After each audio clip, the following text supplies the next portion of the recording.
to have been given this opportunity to open this Tanzania-Kenya Business Forum.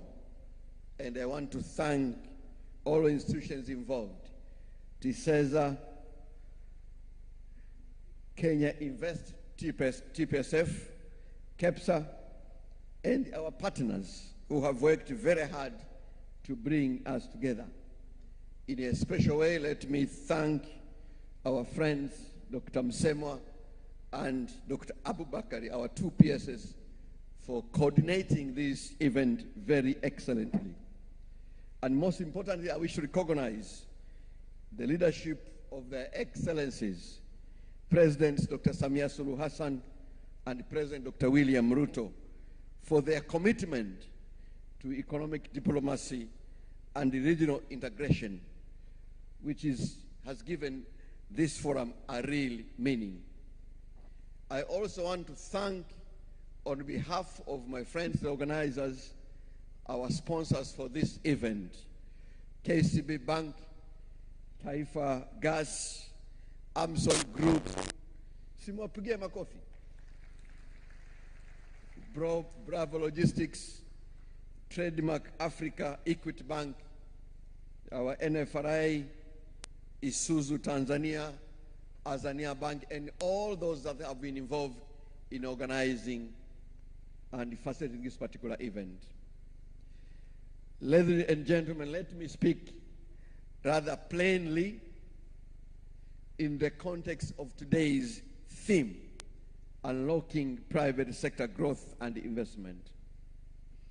As previous speakers have said eloquently, Tanzania and Kenya are not just neighbors. Countries may have 3 or 4 types of relationship. The very first one, of course, is being neighbors, which is a geographical reality. They can be friends. They can also be partners. They can be relatives. Kenya and Tanzania, they are more than neighbors. They are even more than friends. We are even more than friends. We are actually relatives. It is normal and usual for relatives once in a while to query. Wanagombana kidogo, but actually that never ends the relativeness. And that is Kenya and Tanzania. You can end friendship, you can never end a relative relationship. Na siya Kenya na Tanzania hapo mtake msitake, tupo pamoja, hamna namna. As others have said very well, together we represent a market of 120 million people with a combined GDP, depending on which source we're using, of roughly around USD 230 billion. We are connected by our geography, as I said, by history, by values, and by language. These are the only African countries which are connected by one language, Tanzania, African language. Others may be connected with English, with French, with Portuguese, but it is only us, Kenya and Tanzania, who are connected with one language, Kiswahili. The only pity thing is that we have miserably failed to convince our friend in Uganda to also absorb Kiswahili, but I hope that going forward we'll be able to do that. And yet, when you look at data, as the KEPSA president said, the intra-regional trade remains far below what it should be. That tells us something important, which is that the opportunity is not ahead of us. It is already here, but we are not full capturing it. As a Pan-Africanist, I must say this, that our future success will not come from competing against each other. It will come from complementing each other. We must move from the mindset of competition to a mindset of leveraging our comparative advantage. Because when Tanzania and Kenya try to do the same thing in the same way, we fragment markets and dilute scale. But when we specialize and integrate, we create a strength. And let me give you a few examples. Take, for example, the question of logistics and trade corridors. Tanzania offers a strategic port capacity, Dar es Salaam, and in future Bagamoyo, serving the southern and central corridors. Kenya, through Mombasa and the northern corridor, serves East and Central Africa. So where is the competition there between Mombasa and Dar es Salaam ports? We can leverage these advantages and create even a bigger logistic hub within the region. And therefore, these are not competing systems. They're actually complementary gateways. In energy, Tanzania has abundant natural gas resources and growing generation capacity. Kenya has made significant advances in geothermal and renewable energy. Imagine the opportunity in power pooling, cross-border energy trade, and industrial energy security. This is where integration lowers costs and boosts competitiveness for both countries. Another example in agriculture and agro-processing, as previous speakers have said here, Tanzania has vast arable land and production potential. We have 44 million hectares of arable land. Only about 33% of that one is already cultivated. And what do we have in Kenya? Kenya has strong agro-processing, branding, and export market linkages. If we connect production with processing and markets, we build a huge regional value chain instead of us exporting raw materials to Europe, to America, and other countries. Let me give the last example. In the digital economy and finance, Kenya has global leadership in fintech innovation. Tanzania has rapidly expanded digital adoption and a large youth market. Together, we can scale innovation and cross borders, not as two small markets, but as one big integrated digital ecosystem. This is what we mean by leveraging comparative advantages.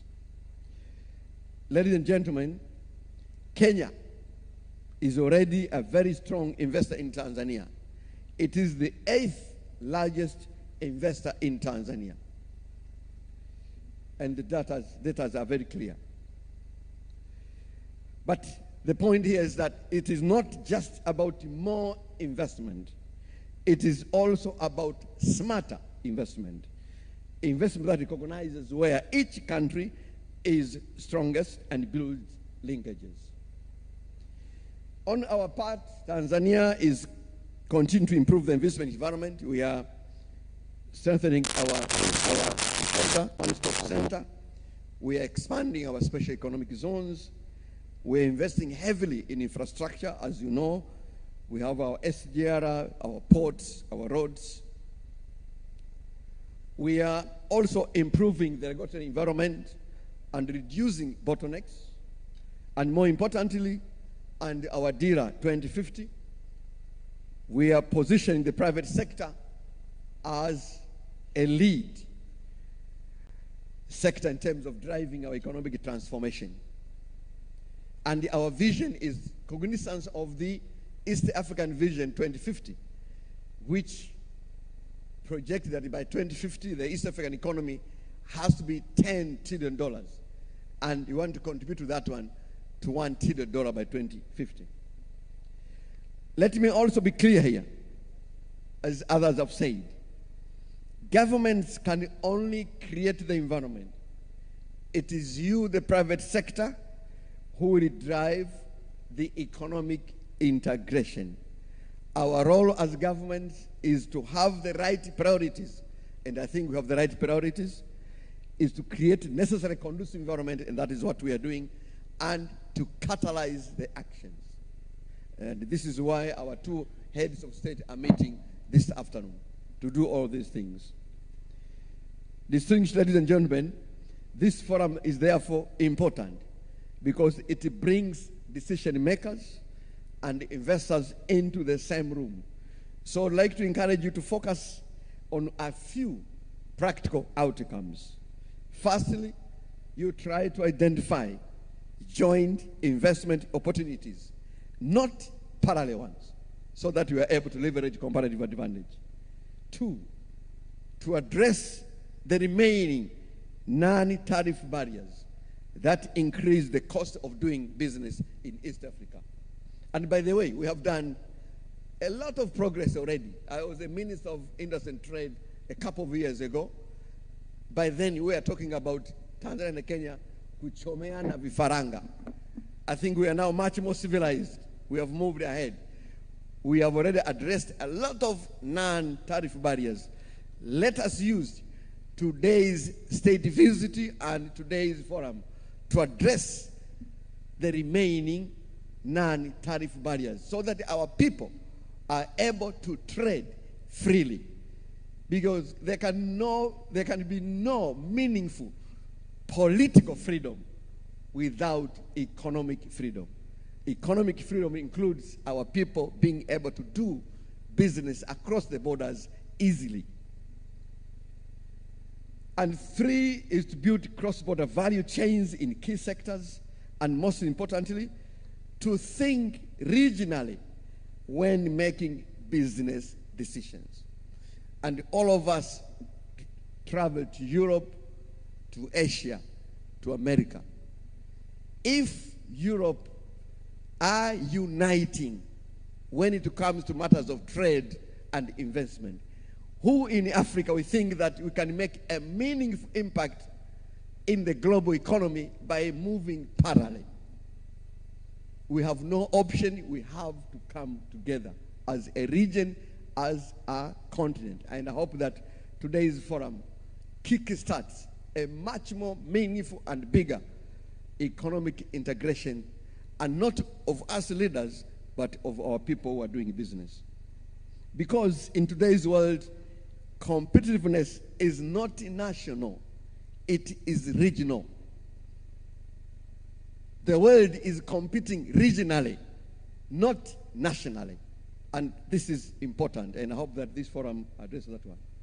As we say in Kiswahili, so I had a similar saying in Kiswahili with my friend, kidole kimoja hakivunji chawa, lakini kwa sababu ameshatumia hiyo, let me use another one. Umoja ni nguvu, utengano ni udhaifu. If we get this right, Tanzania and Kenya will not just grow, will anchor the economic transformation for East Africa and the continent at large.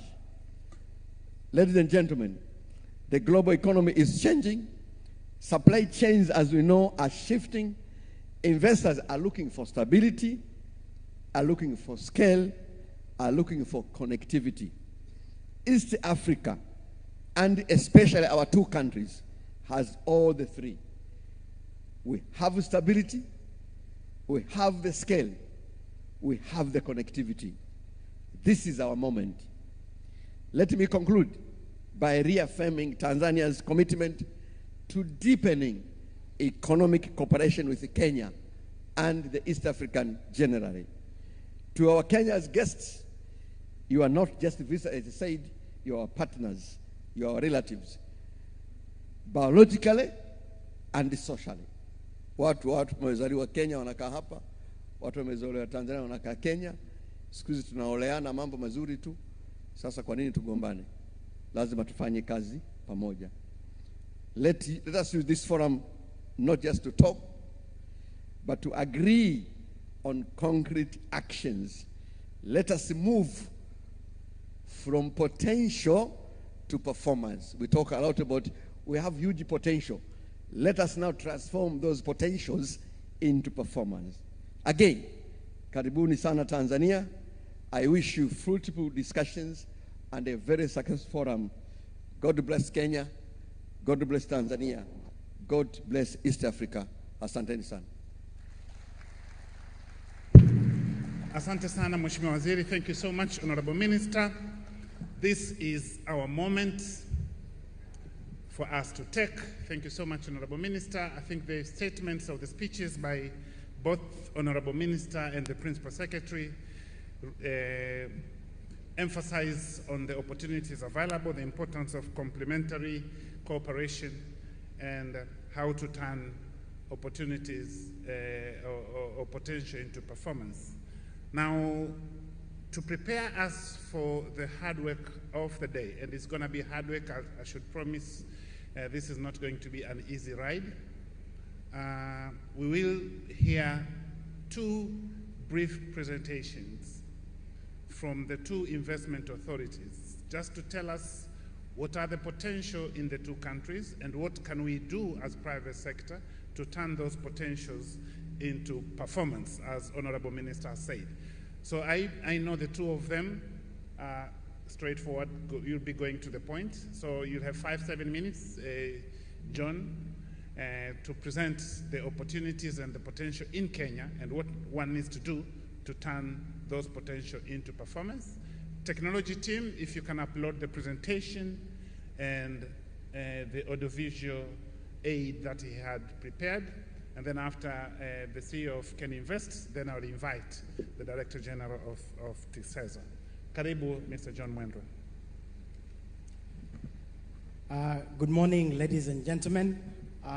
Allow me to ride on the established protocols due to the time constraint that I've been given by the Master of Ceremonies.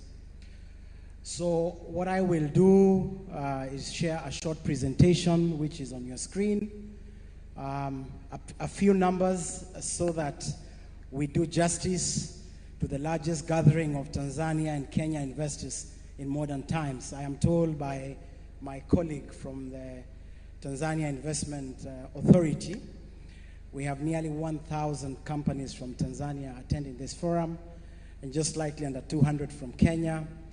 And we're excited. So what I will do is I move the slides. I don't have a slide mover here, so just move. I'll make a presentation, short one, and then I'll share a short video, and then we'll, of course, interact more during the day. So please, the control room, if you may move my slides. I don't have the slide mover here. I want just to emphasize on three main aspects that you can see on your screen around investments, trade, and of course a strategic partnership. And you can see the numbers on your screen, Kenya to Tanzania investments and in Tanzania to Kenya investments. We think this number in the next 5 years could get into the multiples of billions, which is a really important thing. And in matters trade, you can see we are now at the $1 billion mark. We think we can also double, if not triple that number in the coming years. And of course, being members of East African community and the cooperation frameworks we have, this continues to really be a very exciting story. Moving on, I want just to emphasize that these two economies, 88th economy for Tanzania and Kenya, around 66, thereabouts, is a good story. And we hope, possibly in the next decade, they could be top 50. These two economies could be top 50 in the world, which is something very important. Our export-import numbers, I will not share most of this because the speakers who have spoken before me have spoken about it. Near level trade balance, and we think as well, there is really, and the minister say not talk about potential, there is opportunity to change this performance into a better story. And where there are import opportunities, those are export opportunities as well. We must keep on balancing it as well. So allow me then to share just 3 points, as you can see on your screen in quick succession.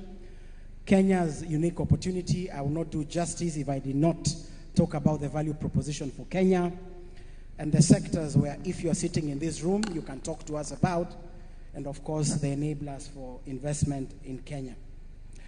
So We want to guarantee you, if you're looking for a plug-and-play environment, your investment is protected, no restriction in terms of foreign company ownership, you can expropriate your profits, there is no risk of forceful acquisition of your business. Kenya is a place to be, multiple incentives, and I'll be getting to that fairly shortly. And the story of Kenya is written by many other companies like yourselves. More than 300 multinationals today exist in Kenya, and we know we have a few of them from Tanzania.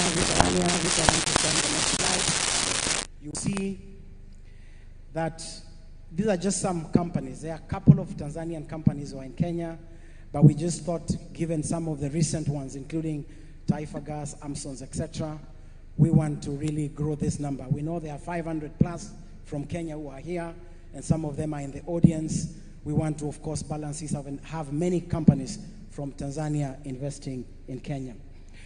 So then let me spend a few minutes sharing with you where you can put your money, where you can explore joint partnerships, where you can do greenfield investments, brownfield investments.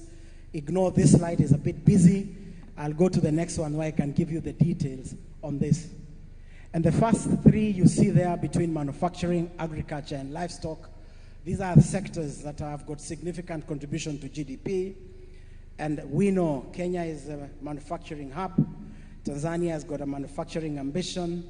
Agriculture and livestock is 22% of our GDP. The returns are double digit. And we can share more about this. These are just a start of where we think is really good opportunity for both Tanzania and Kenya investors to talk, have a conversation, and we can give you a plug-and-play environment to be able to start off. The second slide I want to share is just those three sectors. The digital hub for the continent is Kenya. We are big in tech.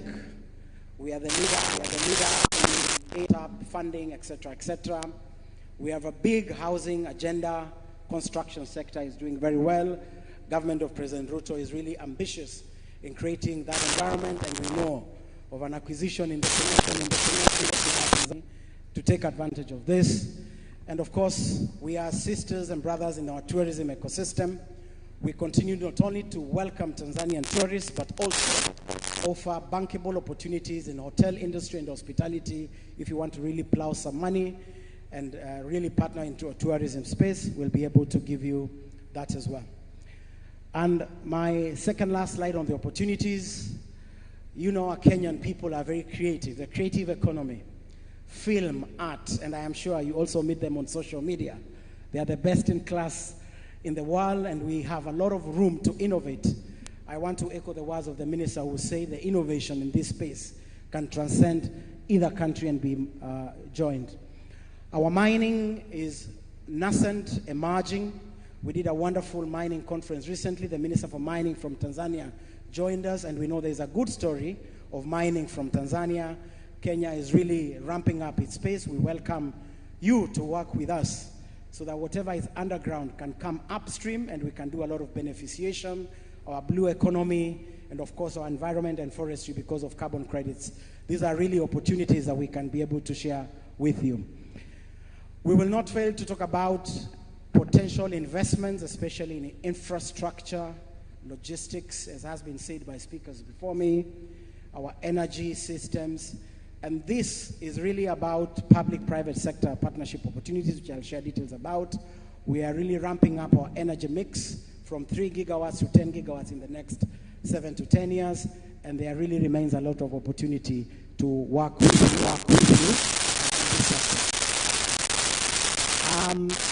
We want to ask you to just, if you can scan that QR code or visit our website, investkenya.go.k, you'll be able to get this project catalog.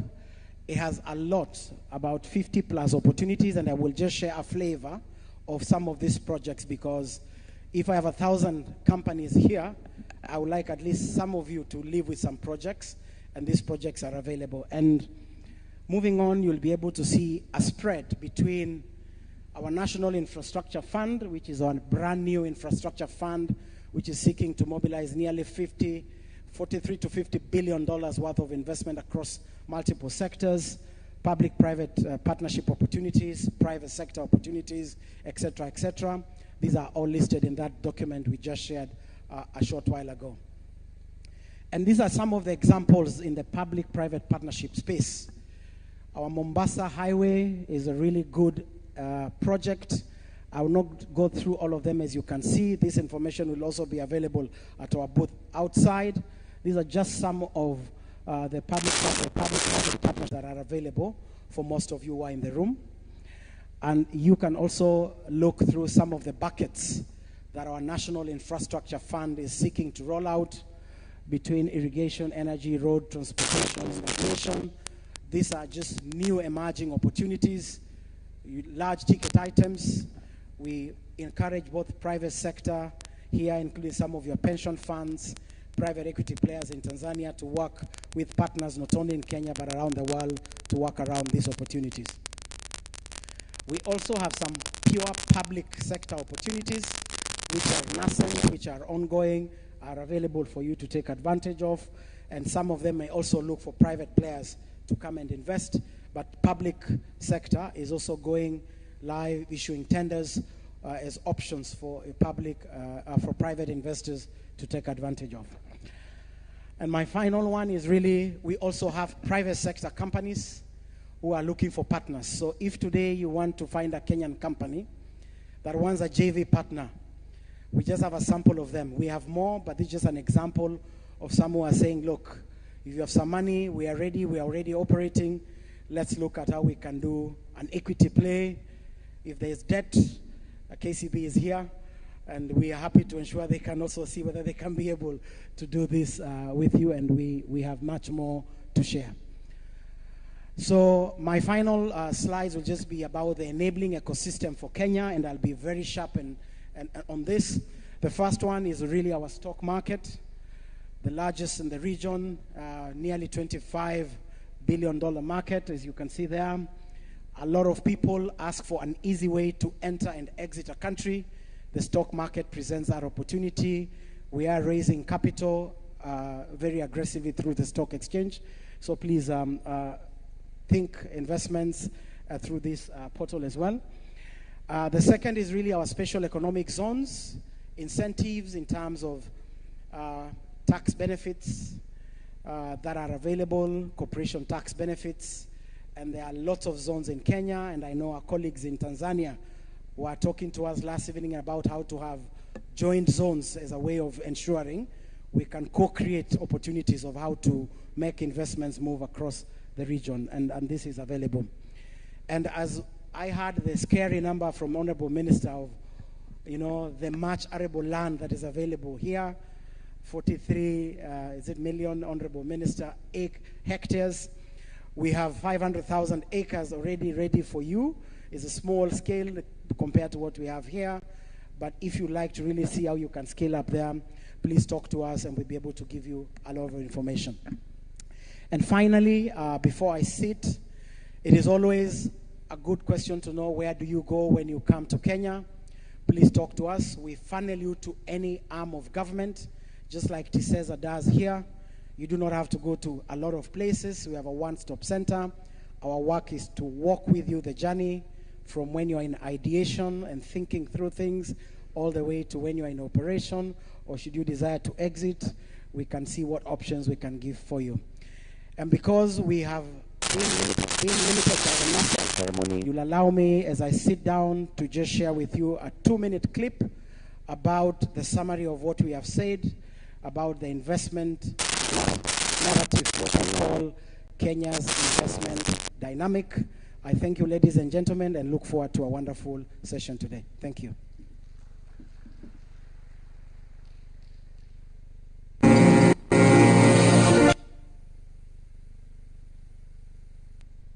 Kenya, the largest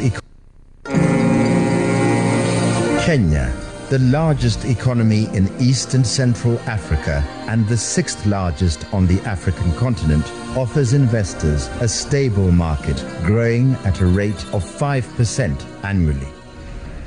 This isn't just a place to pause, it's a place to scale. Located at the heart of Africa, Kenya is an established and mature democracy with over $50 trillion in global market access and trade corridors connecting economies and people. Kenya offers scale, stability, and speed for global capital. From agriculture to apparel and leather manufacturing and much more, Kenya produces for the world. From our fertile lands to global shelves, Kenya feeds the world with quality and consistency, exporting tea, coffee, flowers, avocados, nuts, and herbs to every continent. From electric mobility, pharmaceuticals, to green innovation and technology, we are building the industries of tomorrow. Here, power is renewable, with over 93% green energy driving industry, cities, and sustainable growth. From smart buildings to eco-lodges to electric vehicles, Kenya is redefining sustainable living at scale. From all corners of our country to the region's capital, our road, rail, and air networks connect businesses to opportunities. This is Africa's Silicon Savannah, where technology powers inclusion and innovation drives growth. Fintech moves billions daily, with mobile money connecting people and driving businesses.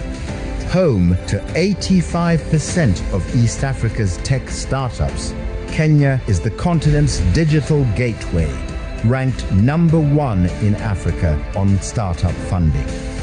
At the Nairobi Securities Exchange, capital flows with confidence, fueling enterprise and new frontiers of opportunity. One of the best performing stock exchanges in Africa. Supported by a robust banking and financial ecosystem, Kenya is a regional financial hub on the continent.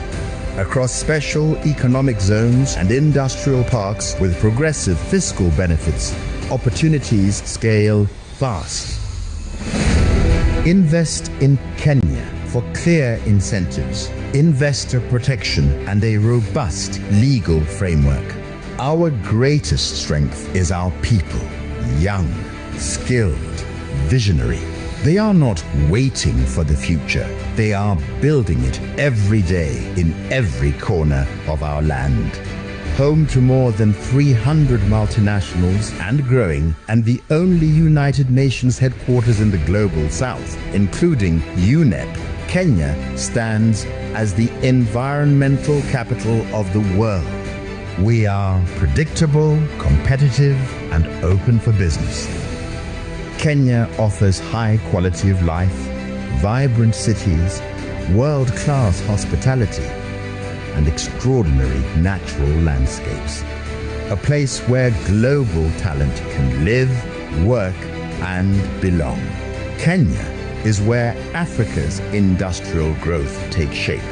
If you are looking for scale, speed, certainty, and a gateway to Africa's fastest growing markets, invest in Kenya, because the future is already here.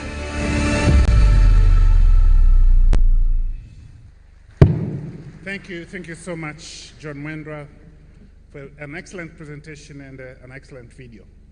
Now, before I invite, as we are going to the floor, Gilead Terry, the Executive Director of TISEZA, allow me to recognize the presence of the Permanent Secretary, Minister of Energy, Engineer Felchemi Mramba. I know you wanted to sit in quietly. I've noticed your presence. Please, if you can stand.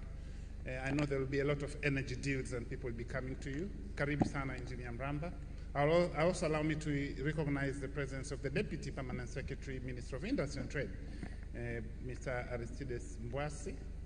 And also, thank you so much, the Deputy Executive Secretary of the Planning Commission, Dr. Milanzi. Thank you so much. And I will introduce others as I recognize them. You saw the competition. or the partner, right? Yes. Now the ball is on your court. The partner, right? It's not the competitor. The ball is on your court, Gilead. Thank you very much, John. May we kindly start with the promotion video from Tanzania, and then I'll say a few words. Over to you.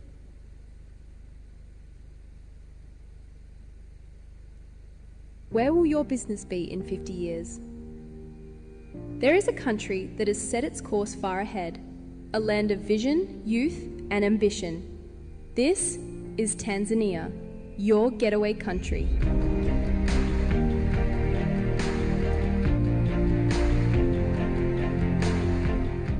In 2025, Tanzania launched its Vision 2050, a bold blueprint for a competitive, inclusive, industrialized economy, one that embraces sustainability, technology, and prosperity for all. Tanzania is the gateway to East and Southern Africa. With world-class logistics and new infrastructure, we connect your business to over 1.4 billion people.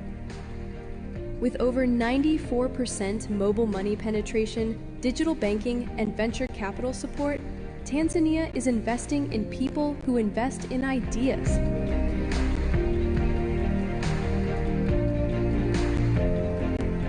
TISEZA, the Tanzania Investment and Special Economic Zones Authority, brings it all together. One stop, fully digital, fast, and investor-friendly.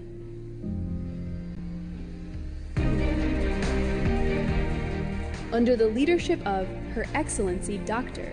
President Samia Suluhu Hassan, Tanzania is building global partnerships, implementing significant reforms, and welcoming sustainable investments.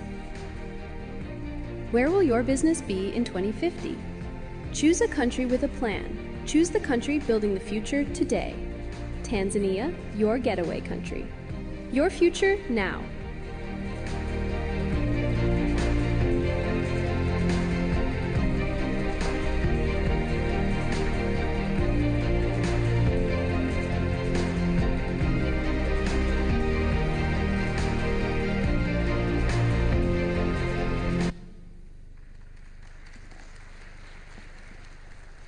Thank you. So in our presentation, allow me to quickly run through 5 key messages which I think are important for all the business people that are here this morning. The first message is that if you come to do business and invest in our country, what kind of support will the government of Tanzania give you? And I would want to be very specific.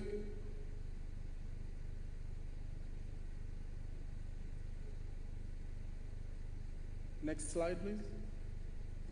Next one. Next one. Yes. So the first thing that I would like to present to you is the opportunity that we have set out for special economic zones. We have most of these laid across the country, but at least 4 of them are the most important that we would like to present to you as an opportunity today. Our biggest one is the Bagamoyo Special Economic Zone, which is 45 kilometers north of Dar es Salaam, where our new international airport will be built over the next 36 months. Around the area, there is an approximately 9,800 hectares of industrial line that is connected to the port, ready to use for any investors that are interested.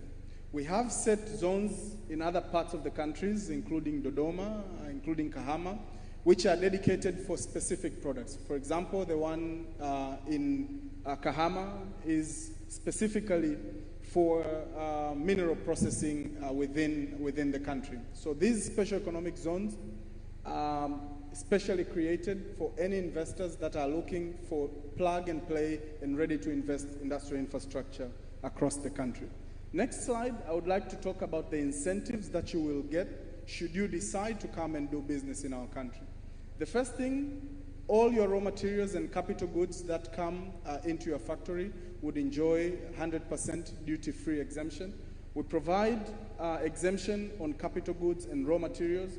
We also present 75% reduction on import duty on deemed capital goods. Your capital allowance, should you invest in agriculture, is 100%. So whatever you invest in this sector is 100% deductible in your tax calculation. Same goes for 50% if you invest in hotels, fish farming, as well as tourism services. Again, very quite high levels of depreciation depending on the levels of depreciable assets that you put in your investment. The next slide, we have 33% discount in any investor that wishes to invest in pharmaceutical, textile, as well as leather products. And we provide 60% discount in your corporate tax for any investor that goes into assembly of motor vehicles, fishing boats, as well as tractors. And one of the areas that myself and my colleague John will try to pioneer in the joint special economic zones is assembly of new energy vehicles. So for any investors who is from Kenya and Tanzania interested in new energy vehicles, we'll be putting a cluster of new incentives specifically for anyone interested in the sector. The next one is for special economic zones, where you'll be able to enjoy 10 years of corporate tax exemption for any investor that wishes to process not only locally produced goods, but those that also integrated with international supply chains for export market outside the East African community. And this is something that definitely we welcome for Kenyan investors and Tanzanian investors in the room. So that is the first message. These are the kind of support, these are the kind of incentives that we will give you. If you go into our special economic zone, we even have a much bigger level of incentive. If you go to the next slide, we have put specific incentives for any investor that can set up within 12 months. Should you be able to start your factory from groundwork to commissioning within 12 months, off your first batch of 33 years of your lease fee within our special economic zone. So for any fast mover interested in the Tanzanian market and the East African market, this is a very special incentive that we have put for manufacturers within the region. And I think this is why we can proudly say Tanzania is fastly growing to become Africa's great manufacturing hub. Building permits will be issued within 24 hours within the zones that we own. We provide 75% reduction of import duty on your distribution trucks. Same goes to your factory warehouse, as well as all your licenses and permits will be served within one-stop facilitation center, the same way as my colleague John does in his special economic zones in Kenya. So this is what we offer. Anyone who is in the room and is keen to do manufacturing in Tanzania, this is our great offering. And definitely outside in our booth, there will be much more materials that we can share with you for anyone who would want to invest in our country. The second message is the scale of opportunities that I would like to mention. If you can go further down. Next one. The scale of opportunities that we have. Tanzanian economy is quite unique compared to other African economies. We understand that if you look at economies of many African countries, you will find one or two commodities that are quite heavy in terms of their production, in terms of the size of the economy. Tanzania is a bit unique.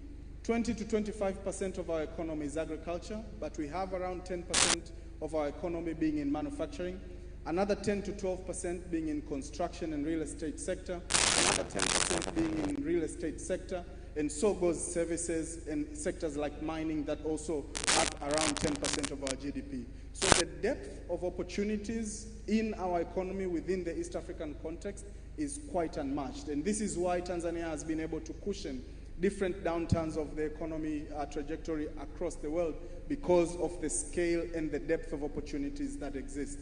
And what this means is that we are also able to welcome different kinds of investors from different parts of the world. So we will have our brothers from the East that are quite heavy in manufacturing. We will have our brothers and sisters from the West that would be interested in green technology, renewable energies, tourism, and the rest of it. And we would have also investors from different parts of the continent that also take advantage on this particular size of sector. Real estate is one of the largest growing sectors in the economy at the moment.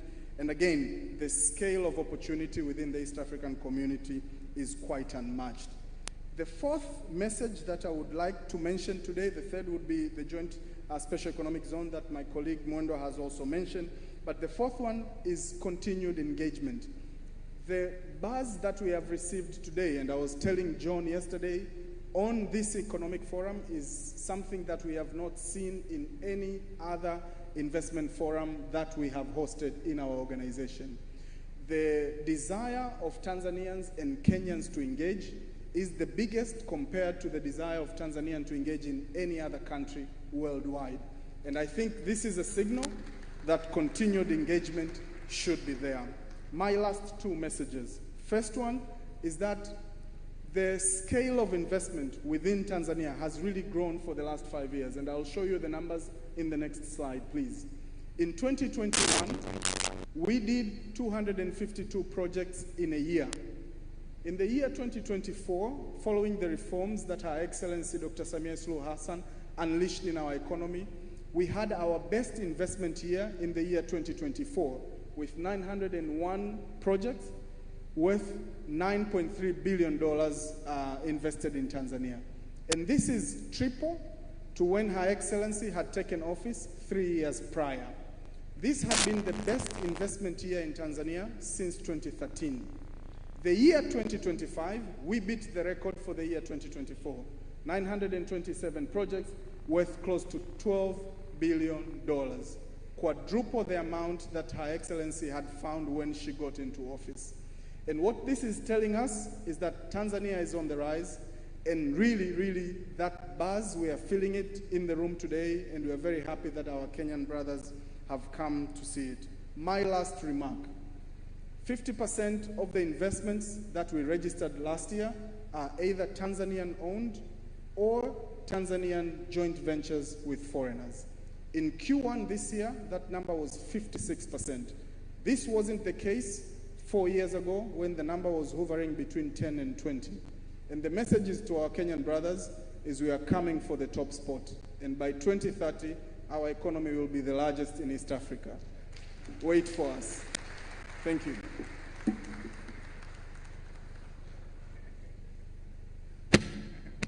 Thank you so much, Gilead. As Honorable Minister said, we are brothers, and even brothers compete even in there. So this is good competition when it's competition amongst brothers. Allow me also to recognize the presence of the Deputy Governor of the Central Bank, Dada Sauda Msemo. Karibu sana. Thank you so much for being here. Now, I got a complaint that there are too many men showcased so far. Monica, I got your message. We tried. Up to this morning, we thought the President of the Federation would be here, but she couldn't make it. I think she got stuck somewhere else. We thought Carol would be here, but Carol decided, oh, Carol, thank you so much. You were on the program earlier, but then you decided to invite your boss to speak, but she's here and she'll probably speak. But we tried. We also invited the CEO of NMB Bank, but I think many banks now are either having board meetings, etc., etc. So we tried. So I also like to recognize the presence of Solomon Michael, the country director for Trademark. Thank you so much. Now, Honorable Minister, Honorable Principal Secretary, we want now to start into the real business of the day. And as you've seen in the program, we have structured the conversations today around 4 topics. The first topic is the big picture topic, looking at what can we do to unlock the private sector potential between Tanzania and Kenya. What actions private sector would like to do? What actions will the private sector like the government to do to create more synergistic relationship between the two countries? So that is going to be the first panel that is going to start immediately. And so there's going to, and maybe let me also warn you, there's not going to be really official tea break. Tea, coffee will be served throughout. If you're thirsty, and those that are coffee addicts, I know there are people who can't survive the whole day without coffee. Coffee serving sessions are outside, thanks to, I think most of it must be Amimza coffee. Mr. Amir Hamza, one of the producers of the best coffee in the region, courtesy to him. So we're going to start that straight away with the first panel, and then we are going to have parallel sessions One will focus on infrastructure, transport, and digital connectivity. That panel will take place in this hall. Parallel to that, we will also have another panel talking about banking, financial services, fintech, etc. That will also happen in the room. I think it's called the room next to here. Our plan is to have the first panel for 45 minutes or so. The second panel again 45 minutes, so that by around 1 we can go for our lunch break. So apologies for those panel members who have prepared for long presentations.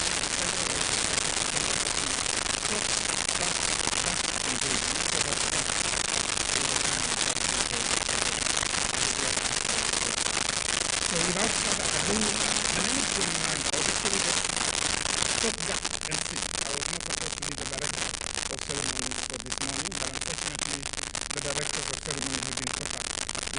So my actual role was to be the facilitator of the first panel, the moderator of the first panel. So apologies for monotony. I'll be speaking quite a bit, but I was just the stopgap director of ceremonies. So for the first panel, let me invite members of that panel so that we can start the engagement. I know let me invite the chairman of Taifa Group, Mr. Rostam Azinzi, the panel. Let me also invite the group CEO of KTV Group, Mr. Paul Ruto. Are you still calling yourselves the bandits? Karitana, Paul. Let me also invite the presidents of the two chambers, Mr. Vincent Bruno Minja, President of Tanzania-National Chamber of Commerce, Mr. Eric Ruto, the President of Kenya CCI, also Mr. KK Mutai from Kenya CCI. He's not here. Oh, that's, if he's not here, it means our panel. Good. So we'll go into the conversation straight away.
Oh, okay, good.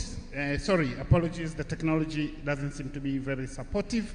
So without further ado, the reason we have this panel is to set up the tone. Of course, the minister, the permanent the principal secretary, and other speakers, including the two of you, have kind of set the tone of why are we here?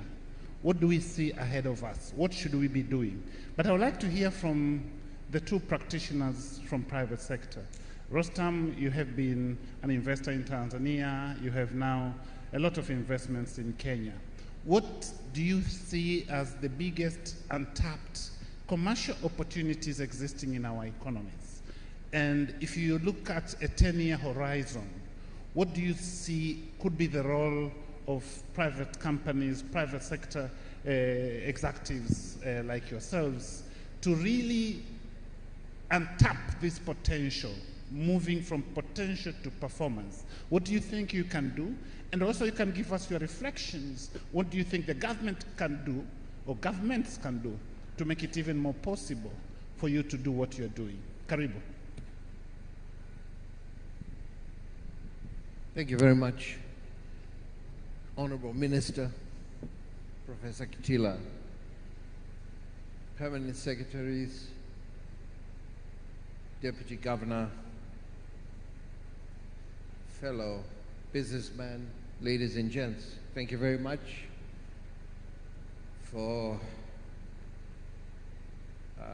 giving me the challenge to start the whole conversation.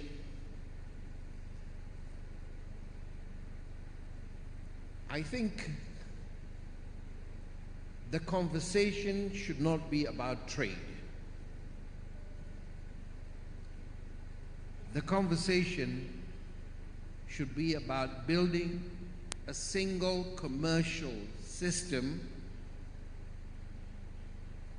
a system that can compete at scale to attract capital to serve the region and the global markets.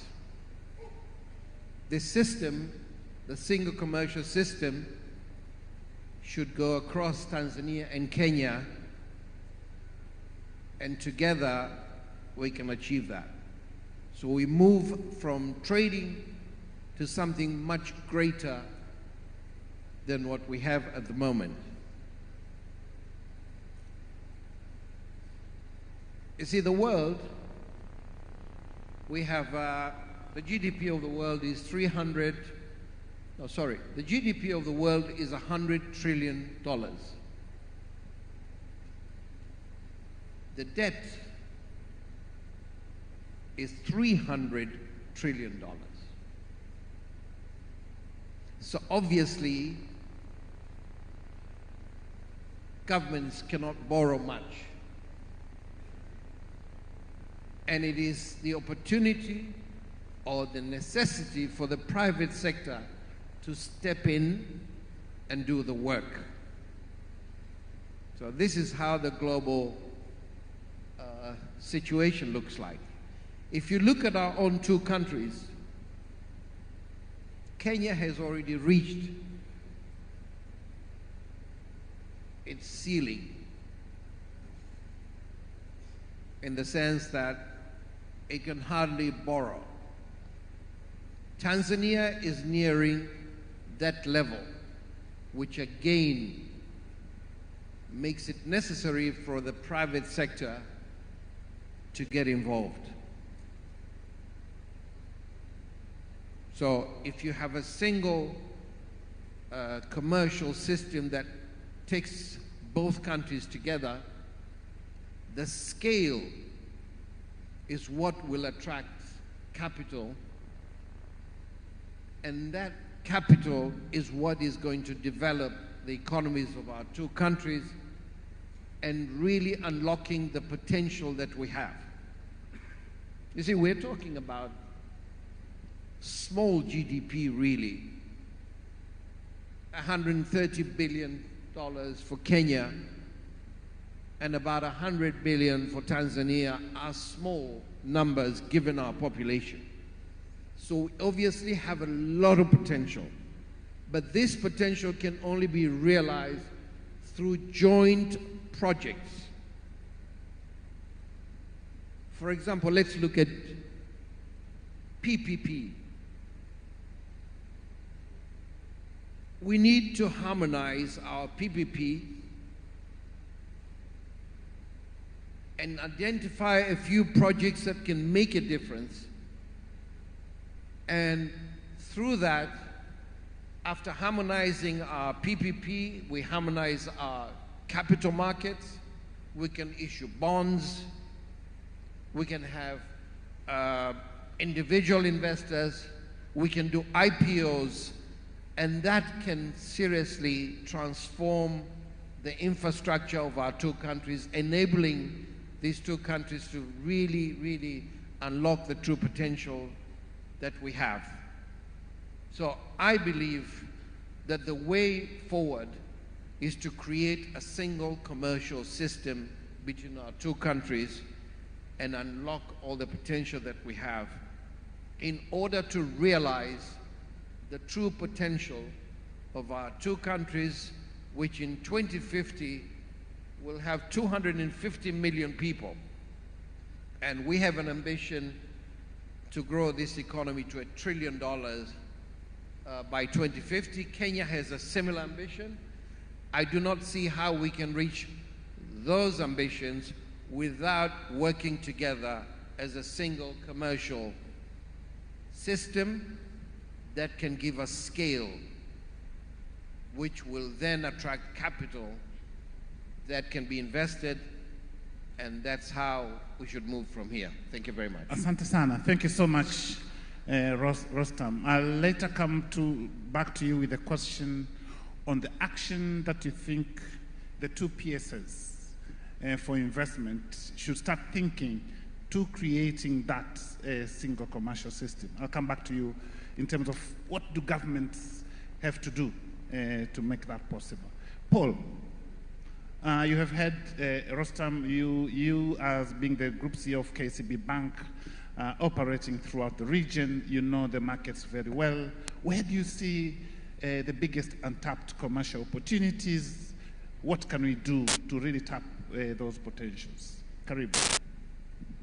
So thank you, Chairman, and I will call you Chairman in this instance. For those who don't know, Ambassador John Ulanga was Chairman of KCB Tanzania for more than 5 years. And it's probably the period that the bank has done exceptionally well. Unfortunately, our governance does not allow us to bring him back. You serve, but I think we have another ambassador as the chairman as we speak. So thank you so much, and we truly appreciate it.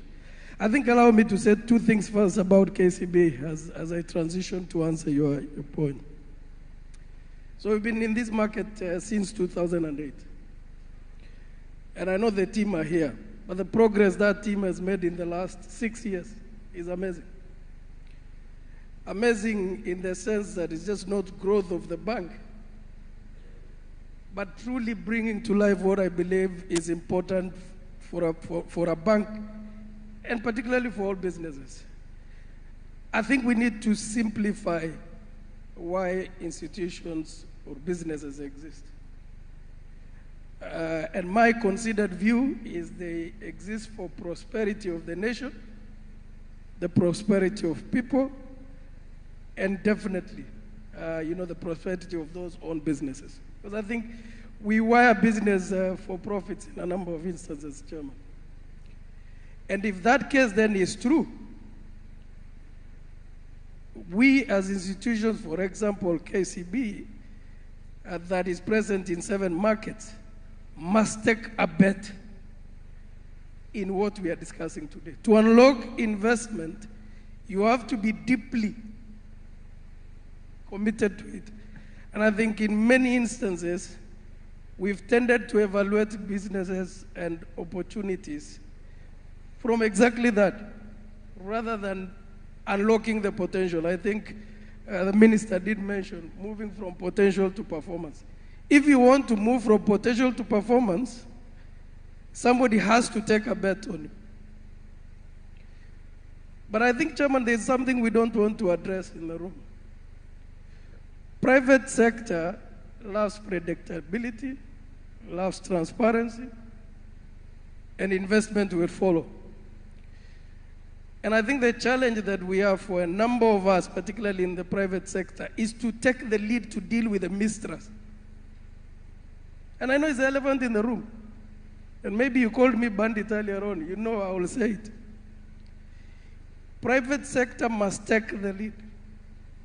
And I think Rostam just said, waiting on the sidelines for government. And I don't know who government is if it doesn't involve the private sector. To take that lead, to tackle that, I think we will be wasting an opportunity. Number 2, and I like the minister's speech, is scale. If you want to create scale,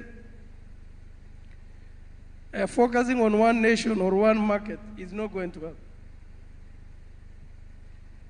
And we are here today because we are trying to be bold in opening that space. In the 4 years I've been KCB Group CEO, I've seen significant investments from Tanzania into Kenya and vice versa. And if I asked Rostam here, if he would have given us a chance that we would be the people who take some lead on some significant investment, many people would doubt. Because we tend to think it's either international banks or we tend to think it's somebody else that is going to enable. So I'm staying away. The numbers have been crunched. The numbers have been explained. But I think we need to rewire back to why we exist and take a bet in the markets that we operate in. Think about the progress we've made. If you listened carefully, John Mwendo and his counterpart in Tanzania, there is significant alignment in their presentations. I don't think we've been in that space before. There is collective alignment on non-tariff barriers and what we need to do. I don't think we've been in that space before. We've made significant progress. But I think we need a step where private sector takes the bold lead. You want me to ask the challenge I give government? Involve private sector a lot. We've got to have a lot more engagement between governments and private sectors. We are not in competition between government and private sector. We're actually thriving for the same nations, the same people, same businesses.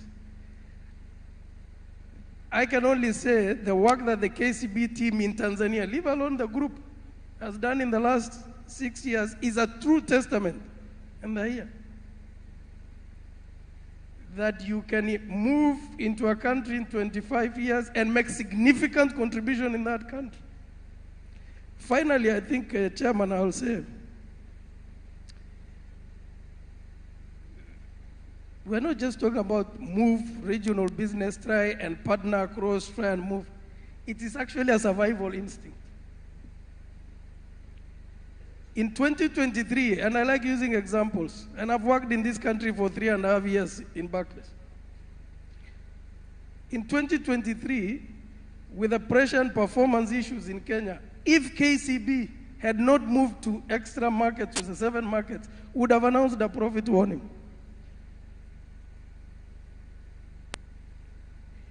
It makes business case to diversify. It makes business case to partner. It makes business case to thrive outside of your home country. I thank you, John. Thank you so much, Paul. Thank you so much for very powerful remarks. Private sector should take the lead, should take the bold lead. And here we have 2 presidents with small p's. President of KNCCI, President Eric Ruto. What do you think is the role of private sector umbrella bodies like yours to really create an institutional mechanism for stronger collaboration between private sector in Kenya and in Tanzania, so that collectively we can untap the potential that is existing in our region? Thank you very much, our distinguished guests, Honorable Minister, Principal Secretaries, my colleagues who are here, captains of the industry. As a private sector business membership organization, one of the things is that looking at the numbers, there's a number that's been dropped here. Our population is around 130 million. I was trying to look at countries that have that population and see the wealth that they do. If, for instance, we go to Japan, they are approximately 123 million, with a GDP of 4.2 trillion US dollars. That's approximately, GDP per capita is 34,000 USD. Our combined GDP between Kenya and Tanzania, on average, is 2,000. So it means they are approximately 20 times richer than us. Me as a practitioner, my colleagues who are here, however hard we work, we'll still be punching 20 times below those economies with that kind of population. Very quickly to Russia, has a GDP of around 2.2. Mexico, 1.9, with a GDP of 15,000 USD. Coming to Africa, Ethiopia, our neighbor in the north, is 135 million. Their GDP per capita is 1,500. So what is this problem that we do have in Africa? As a business membership organization, I think the most important thing is that most of our countries have put up fiscal incentives. I'll come to Tanzania, presented here. You're giving me tax benefits, I'm investing in a special economic zone, but is that the real solution? I think the real solution lies in commercial incentives, and I think my colleagues have done here. I'll give an example of the industry where I'm in. I'm in the pharma healthcare industry. The total combined for East Africa is around $3 billion US. Kenya by itself is the leader in that industry, but only at 30%. Tanzania is doing around 10-15% of local production. But even if you are to look at what you call the active pharmaceutical ingredient, it is not coming from a region, and it is because of economies of scale. I'll give you an example of the most simplest pharmaceutical product, which is paracetamol. That product produced outside the continent will be cheaper than to produce here just because of commercial incentive. That for each and every per unit, a producer outside the continent will be making maybe 0.1 US cents per tablet. For me to be able to recover the cost of investment, the capital, and the cost of servicing the plant, I'll have most likely to make $1 US per unit. So therefore, what we need to do is to be able to open these borders. We cannot, as Africans, sit down and be content with a GDP per capita of 2,000 USD, 1,500 in Ethiopia. And the main reason is that we are not interconnecting ourselves. So our biggest opportunity as Africa and as Kenya and Tanzania is to be able to have commercial incentives, so that if I were to set up a factory here, I've seen 3 special economic zones being marketed by Tanzania Investment Authority. For me to be attracted to come here, there has to be a commercial viability in terms of economies of scale. And I think that is what we need to solve in Africa. We are very rich. You Tanzania, have 44 million.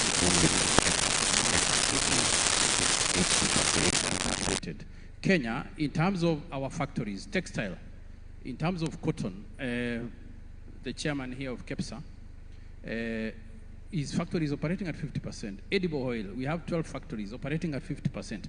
Tanzania, you have the land, you have the raw material. We can be able to produce for our market.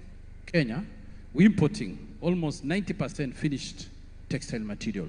We're importing almost 80% edible oil. You, Tanzania, have a big land, arable land. We can be able to connect ourselves. We can be able to get raw material from Tanzania to be able to add value for our market and even for inter-African market and globally. Finally, because the financial system is here, we have to interconnect ourselves, and I think that is a big opportunity. We have, the Kenyan banks over the last 20 years have grown to be like the largest banks because they've become regional. For me, if I do trade within the East African community, in terms of transferring money, it will cost approximately 10 to 15% more. And we trade almost 75% using the US dollar. So I think that's a big opportunity, especially in the financial sector, because finance is an oxygen for investment and for trade. So I think those two, commercial incentives and financial incentives as a region. Thank you. Thank you so much, Dr. Eric Ruto. Vincent, we have made statements, and I completely agree with what you've said. Now, my specific question, what can the two chambers do together to really strengthen integration between the private sector in Kenya and the private sector in Tanzania? Thank you very much, Ambassador Olanga, also Minister of State, Planning and Investment, and all guests. we as Chamber of Commerce, we have agreed already. I visited Kenya National Chamber of Commerce twice, and also today we had a meeting in the morning. We have agreed to set up a joint committee which will work together and will combine the investors which are in both sides to make sure that we unlock the potential which is around us. Because what is now seemed to be, even you go to our officials, also business community of Kenya and Tanzania, we are still in the mood of competing. And now we want to compete with the global. So our two chambers, we are working very closely, and we'll start working very closely. Today also we sign MOU to strengthen that, to make sure that we work very close to change the mindset of Kenya and Tanzania competing. Instead, we go to complement. We wanted to go together to convince our government also to having a project, public-private partnership project, which is crossing to both countries. Okay. For example, in logistics, we can have a project in logistics which is crossing Kenya and Tanzania. Instead of thinking of having only project of Tanzania and also Kenya having the same project. The other issue which we are having between us is about the NTBs, non-tariff barriers. Our traders among our country, they are suffering NTBs. We have decided that we are going to work together to make sure that we remove NTBs.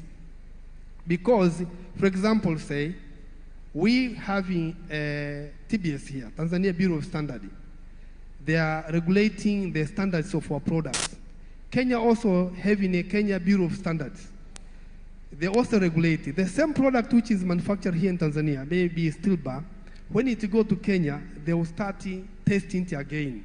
So we increase cost, time, and business is about time.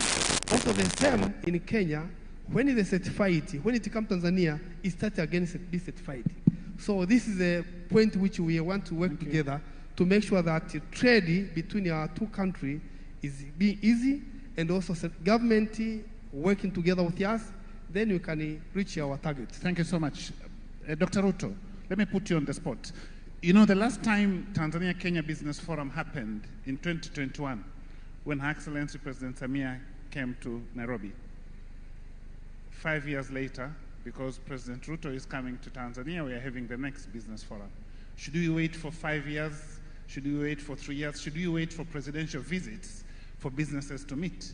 What have you agreed as the two chambers together with the private sector federation? Thank you very much. And I would say definitely it's not nice and it's not good for us to have a very high-level business meeting happening every 5 years. But I would say myself and with the Chamber President of Tanzania, Mr. Minja, is that in the last 1 year we have met twice. We have met in Nairobi. I've invited him. We have had a conversation on how to interconnect 12 countries in the East and Central Africa. We have also met when I hosted the whole world in the World Chamber Federation Summit to be able to showcase what are the opportunities in our region. So I would say, as the private sector, and there's a lot that has been talked about, a private sector-led economic development. So what I would say, and the challenge I would give to business leaders and business practitioners, is that actually government should be trying to catch up with us. When we find any opportunity, we should be able to go to government and tell them, this is a kind of the roadmap that we want you to create for us. This is opportunities that we are seeing as an investment. So we don't have to wait for very high-level delegations like this for us to meet. So I think with the experience that we have had and the conversations that we are having with my brother here, is we can be able to solve challenges on a day-to-day basis, on a month-to-month basis, and even be able to interconnect businesses across. We have a program with Tanzania on digitizing businesses across 5 East African countries. We have something called iSoko. That is, I means internet, Soko is, Swahili is a marketplace. So we are trying to digitize a trusted product e-commerce platform among ourselves so that we can be able to increase the intra-East African trade and finally the intra-African trade. Thank you so much. Thank you. We have about 10 minutes, and let me go to Rostam. I really like that concept of a single commercial system. So I would like you to highlight a little bit more. What could be the role of governments to help the creation of this single commercial system? Thank you. The role of government, policy consistency, transparency, governance,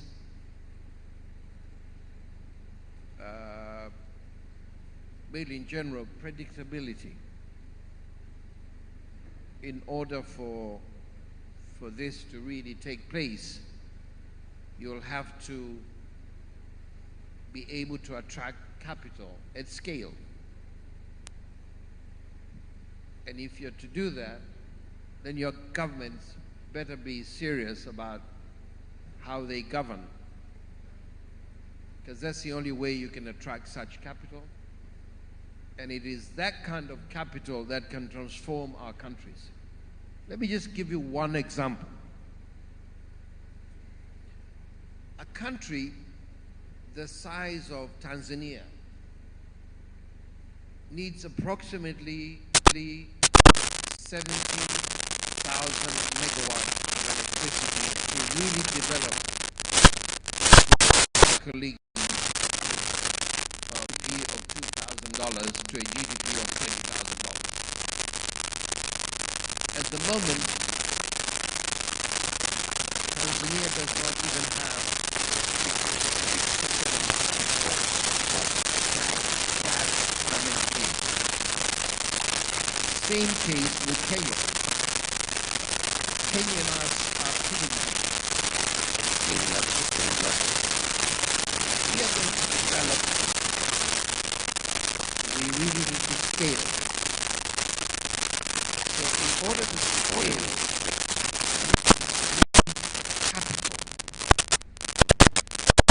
capital will not come if governance is not there, if consistency is not there, if predictability is not there. So that would be my advice to our two governments. Thank you. Thank you so much, Rostam. Paul, it's like you're processing a lot of information. Your reflections, share with us your thoughts on private sector should take the lead. That was your biggest challenge. And you have given an example of what KCB has done in terms of taking the lead. Look at the two chambers, look at the chairperson of KEPSA, look at TPSF. What do you want to tell them in terms of what could be their role, but what could be their role of business executives, investors, to really take the lead in unlocking the growth potential that we have? And as he is responding, I'll only provide 5 minutes if someone has a burning question, a burning comment. It's not an opportunity to make a submission, a presentation, just a quick question or a quick contribution. So, thank you, Chair. I think it's important to acknowledge that there's been some real progress. Yeah, I think the call for some of us is to create a burning platform. We have to provoke that the pace is not enough. But I want to emphasize that there's been progress. And linking to what Rostam just said, I'll only add one more thing first in terms of government. Government must remain a facilitator. Government needs to be a convener for private sector, and I'll come to answer the. I think the teams leading, the different, whether it's chamber, John Mwenda and his team in Invest Kenya, Caroline in KEPSA. A lot has happened. But the reality is, it doesn't turn the potential to performance, right? And if we don't give examples, we'll then actually be holding ourselves back. Today, post those, those years when you had the meeting in Nairobi, we can lift significant names that have invested cross-border. We can.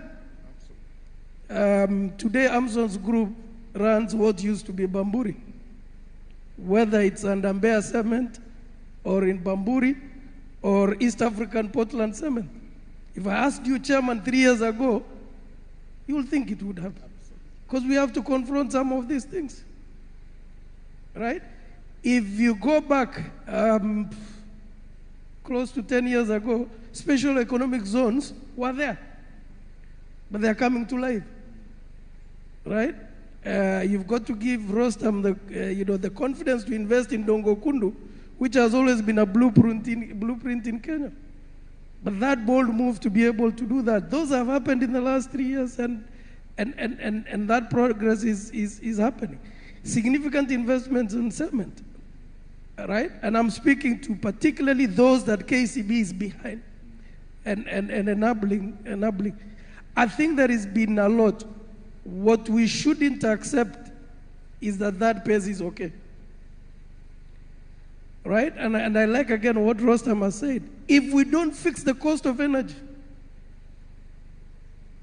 as a fundamental issue, forget manufacturing, forget infrastructure, forget data centers to the scale in which that we want. And for you to be able to do that, you either go PPPs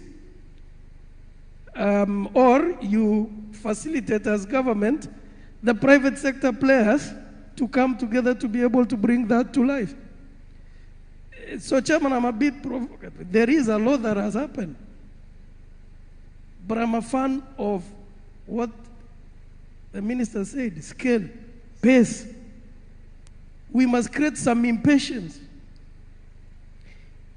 If we are really going to be, whether you, and I like the fact that, the trading block, but either you are going to be the investment side of the map of the continent. It depends on how you choose it. Pace has to be. And I can give you another example. The last World Rally Championship, Safari Rally Championship in Kenya, was the first time run by private sector. Government stopped spending 5 billion Kenya shillings in rally and moved to give private sector. We have positions for brand in that setup. We've got the skill and to run, and we let the government be the umbrella to just guarantee that we'll get the rally back. So there are numerous examples, Chairman, and you know me. You've got to face it. But the pace. We have to be impatient. We have to be impatient. Asante sana, Paul. I can see Mr. Leonard Msusa, chairman of Tanzania Breweries and many other things. Okay. Quick question or reflection. Okay, I think great contribution from all the panelists, and I think I love it. In terms of what Mr. Rostam has said, what governments need to do, etc., excellent. My challenge is execution, because all along you can have great policies, etc., but we don't execute very well. Yeah. Now, I recently read a book by Tijani Thiam, Without Prejudice. He talks there about the possibility, and I think it aligns with what the speakers have said, of an African country achieving transformative growth. And he lists the factors in there. Feel free to buy the book. It's on in our bookshops. Great story of what he thinks can be done. And all these things are great, but we will need the ability to execute fast. We don't execute very well. We have great policies, and I think I've once or twice mentioned to Honorable Kitila Mkumbo about the wonderful documenting, the wonderful plans. But where you've been encouraged, they've given you all the great story about what they will do for you, the execution is pretty slow. Thank you. Thank you so much. Another hand. Execution. Oh, can see there's a lady over there. No, I'm not sure how we can help. Yeah. I can assure you I'll not be able to pick all the hands, but I'll only pick a few. Okay. If you can do your contribution in 30 seconds, a minute maximum, Karibu. So I have a challenge or a question. Yeah, I think the microphone isn't. Hello? Yes. So I have a challenge or a question. The main theme today has been about collaboration, unified borders, working together, but Kenya has a notably more advanced economic and industrial advantage to Tanzania. Although we are quickly trying to catch up, it is true, or it is notable to say that Kenya is ahead of us right now. Because of this, Kenya's industries are more developed and efficient, and they can quickly dominate ours if we were to unify. So how could we avoid producers in certain areas being deindustrialized if we were to unify? Well, can you introduce yourself? Oh, my name is Natalia Kasaga, and I'm in the private sector. Natalie. Oh, okay, Natalie. Where's Joseph? Where's your dad? He's at home. That question. Okay, so the question is the fear for competition, because Kenya is advanced in terms of manufacturing capacity. We outpace the local industry in Tanzania. So that fear of Kenyan economy overpowering. I'll either throw it to you or to you. Okay.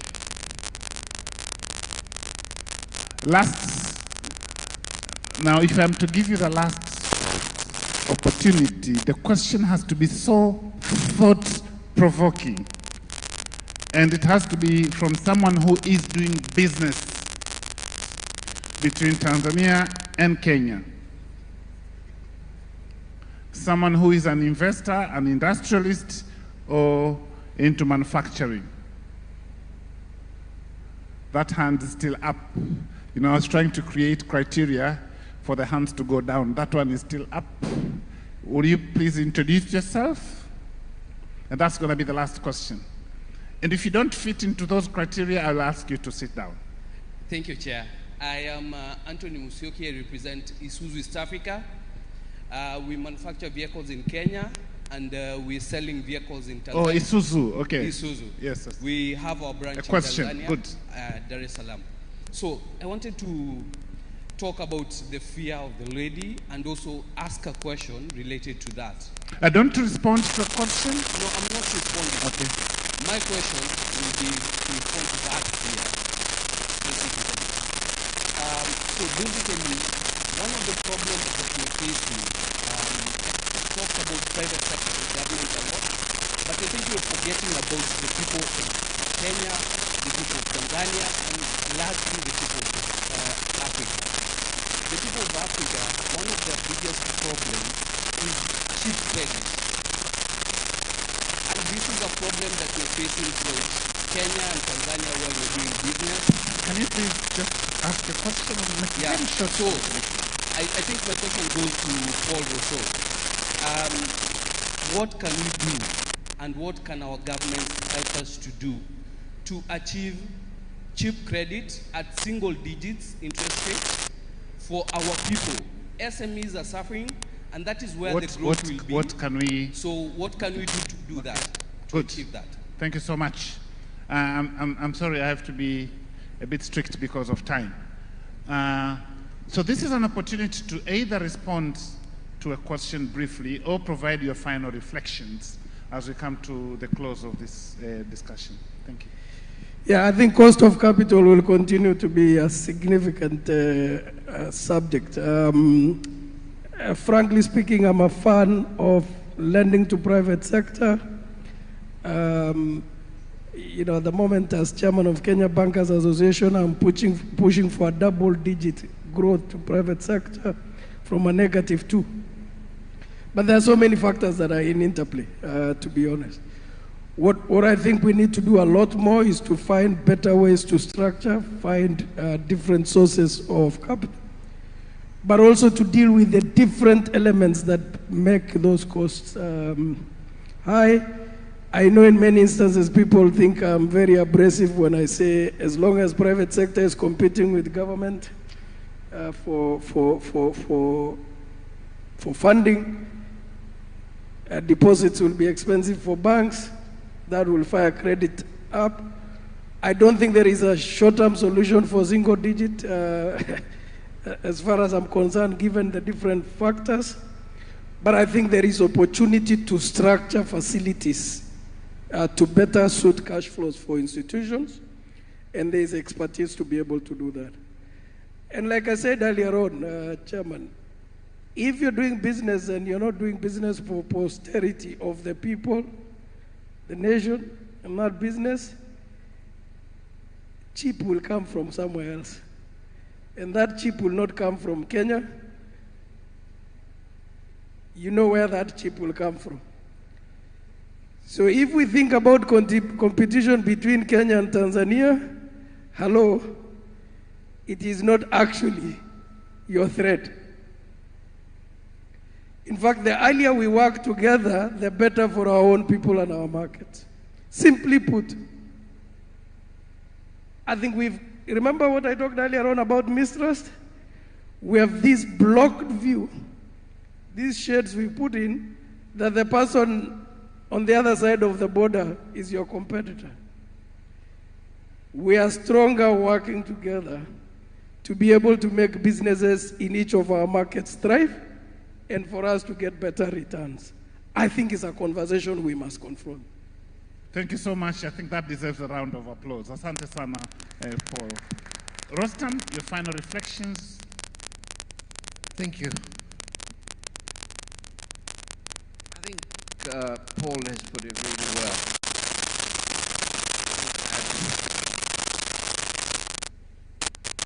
That our salvation is working together. Our countries are not going to be developed by the Chinese or the Indians or the Europeans. Our countries will only succeed when we ourselves get together, pull our forces together, and run the show.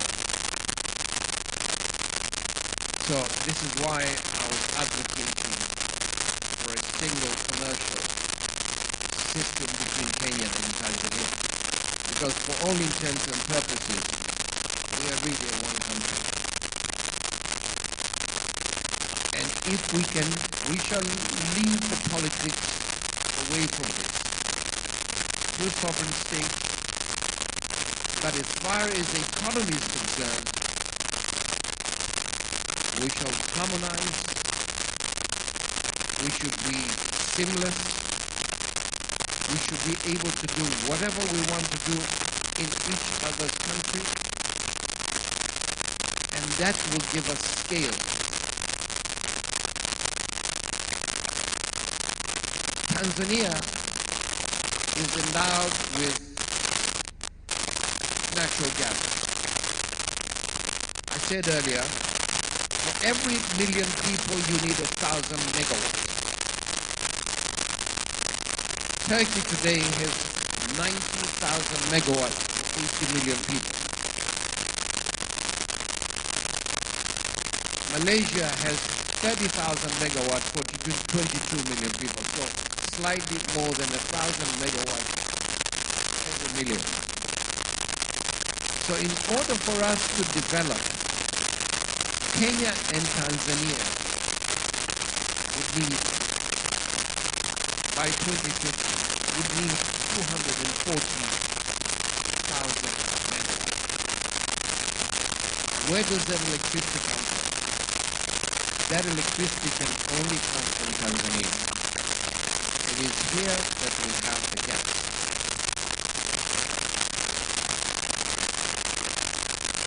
Where does the market come from? The market comes from joint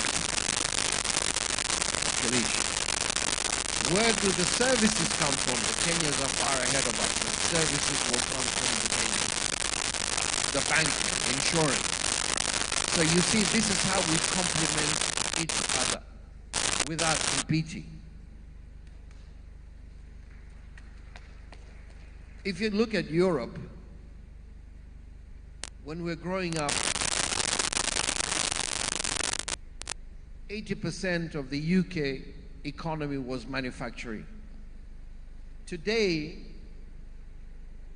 the economy of UK is only 20% manufacturing. The manufacturing has shifted to where the advantages, the competitive advantages, which is Germany. So likewise, in our own area, we're going to reposition as we go forward. Kenyans will do things that we cannot do, and we will do things that Kenyans can't do. We have more arable land.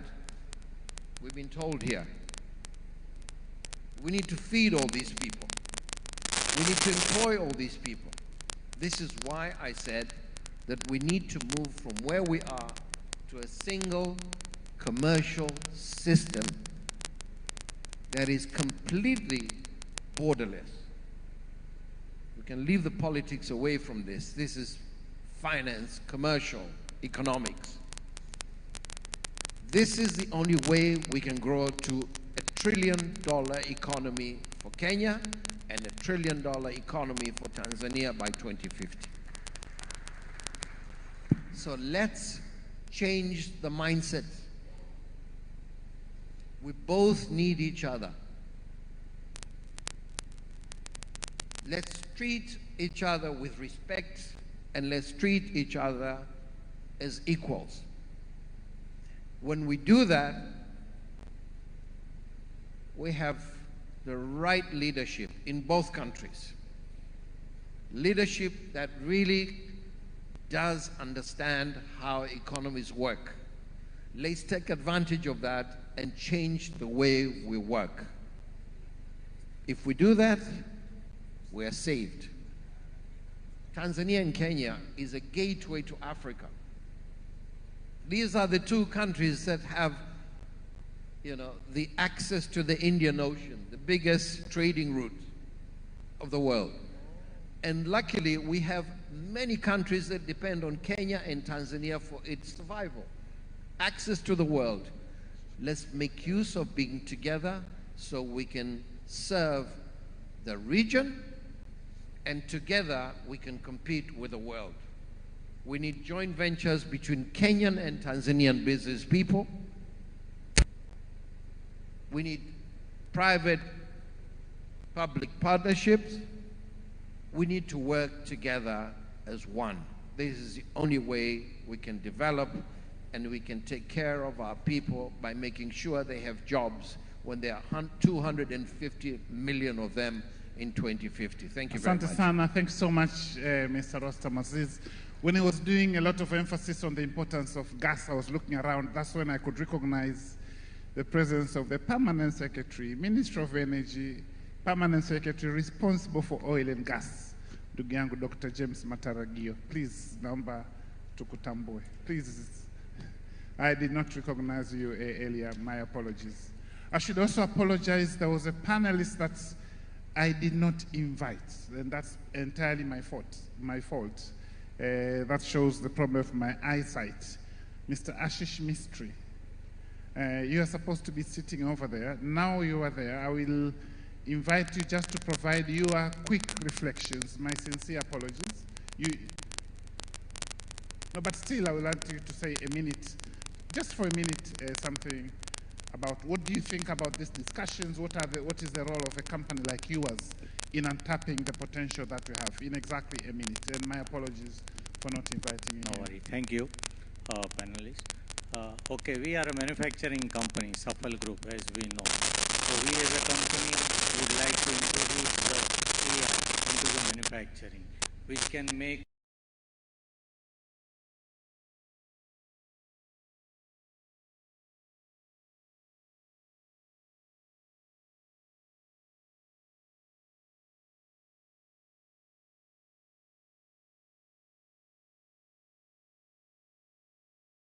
FSDT. Because I think the conversation that is coming in terms of fintech, digital, etc., I think he needs to participate. Back to the panel, Dr. Eric Ruto, your final reflections. Okay.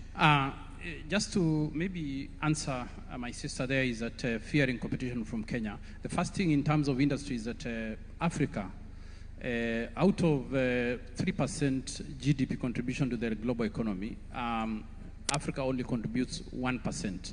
So we are even 3 times lower than what we do GDP to the world. I'd like to give you one analogy. Kenyans, we are extremely good in marathon. And we win marathons very well. And we've had records of marathon. Tanzania, when I checked, you're extremely good in football. Also so I would say... Also in marathon nowadays.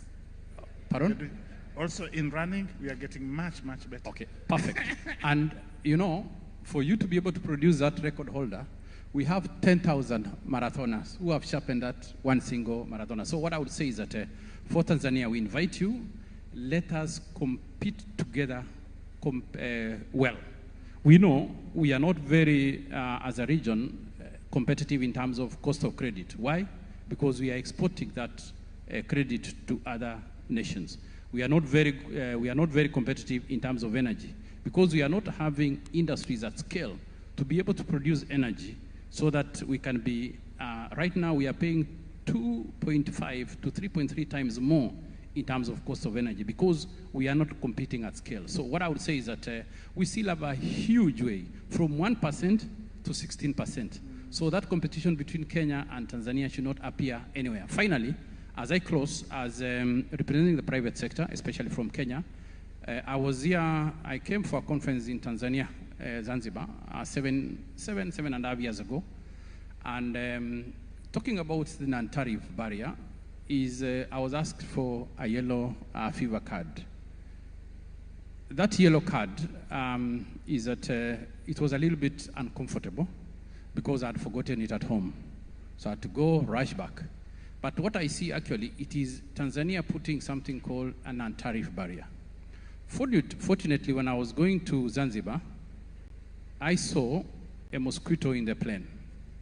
So when I arrived, I asked the immigration person, you've checked whether I've got a yellow card, but have you checked whether the mosquito there has a yellow card? We're living in the same ecological zone. We have mosquitoes, millions of them crisscrossing between Kenya and Tanzania, and we cannot be able to control that. So what I would say is that let us remove all these non-tariff barriers. I think that is one thing that we are requesting from the Kenya private sector. Thank you. And we can be able to develop together. Thank you very much. Doctor. Your final reflections is about mosquitoes. Thank you. And I think the message I would like the minister to carry home is the non-tariff barrier has to be removed. Okay. The first thing is the yellow card. Thank you so much. Thank you. That was 7.5 years ago, right? Thank you so much. Vincent, your quick 30-second final reflections, your key message from all these conversations we've had. My key message today is that we are not competing, we are complementing each other. Thank you. If you look at Tanzania, we have a lot of potential in the tourism industry. And we have promoted the tourism industry for almost 3-4 years now. We have increased the visitors. But when you look in the number, this visitor, who is bringing them to Tanzania? Mostly is Kenya Airways. So we are not competing. You see, if we are competing, then the Kenya Airways is not going to bring the tourists to Tanzania. Also, we see Tanzania have a lot of potentials in terms of energy. On my thinking that what is economically viable to produce in Tanzania should be produced in Tanzania so that you can compete globally. What is economically viable to produce in Kenya should be produced in Kenya so that you can compete globally. If we are competing each other, it means we are not economically viable to compete with the global because we produce in a small scale, which is not possible to compete worldwide. So the best thing we can do is to complement each other. Tanzania will have a lot of resources, energy resources, mine resources. Kenya, they are ahead of us in terms of service and the technical know-how. they can come to Tanzania, establish a big factory which have got the economic of scale, and they sell to Tanzania, Kenya, and the rest of the world. Currently, our avocado, which is cultivated in mostly in Njombe, Mbeya, and Songwe, they are marketed by Kenya. Through Kenya, they are going globally. This is a market strategy we can use it as East Africa and also Kenya and Tanzania. Thank you. Yeah. Thank you so much. Thank you so much, Vincent. I think we could continue, we could go on and on and on, but I think we got the key messages. We are complementing your work together. Should take the lead. It shouldn't take another 5 years to do this. Thank you so much, my panelists. It has been a good morning, and let's continue the rest of the day. Now, back to participants. Back to back, we are going to the next sessions. These are parallel sessions. The next session is going to be 2 parallel sessions. Oh, a photo, group photo, okay. Do we have photographers to take the group photo?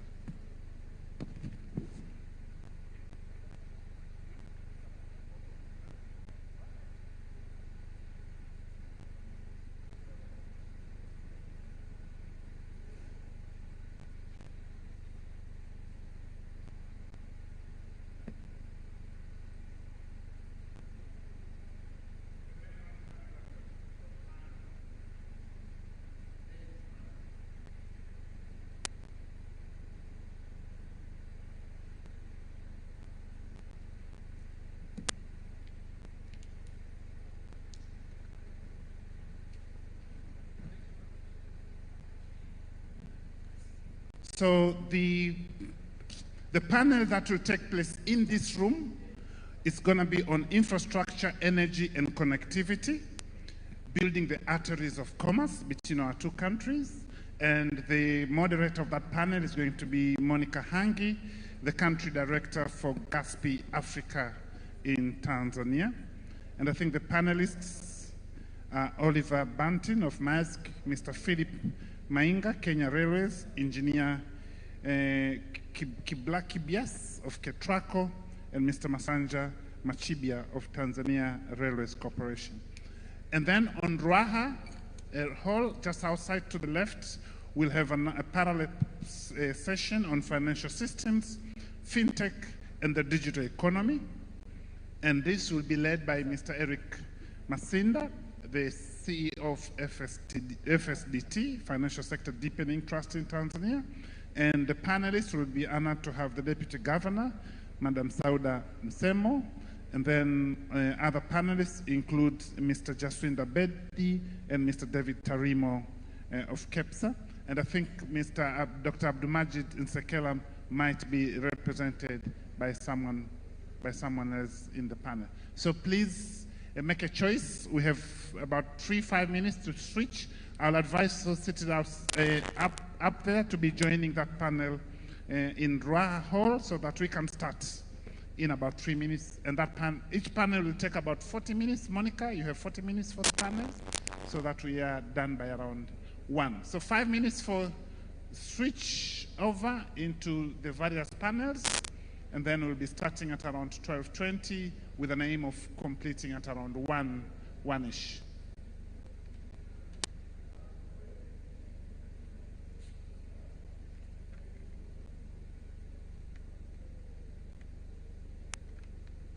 After the lunch break, which will take up from around 1 to 2 to something, we'll have a panel on trade, agriculture, and it will be moderated by Mr. Ahmed Farah, the CEO of East African Business Council.